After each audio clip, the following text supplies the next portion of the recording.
TVA എന്ന് പറയുന്ന ഈ ഒരു ഗ്യാങ് ഇവിടെ നിലനിൽക്കുന്നതിന് ഒരു കാരണമുണ്ട്.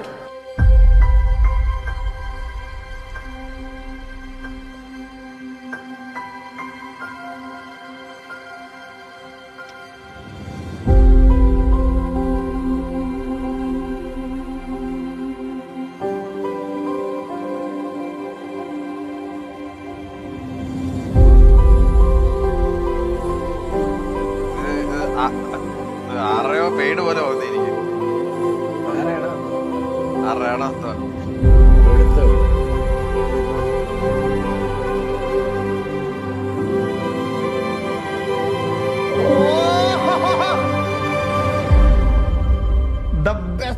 എടാ ശരിക്കും ഉണ്ടല്ലോ, എല്ലാരും നിർത്തി ദ ബെസ്റ്റ് എവർ ഡേയ്സ് ആയിരുന്നു. ഞാൻ എത്ര പെയ്ഡ് ആണേലും അതിന് ബാബു എത്ര കാശ് കൊടുത്തെന്ന് പറഞ്ഞാലും ഞാൻ പറയും ഇപ്പൊ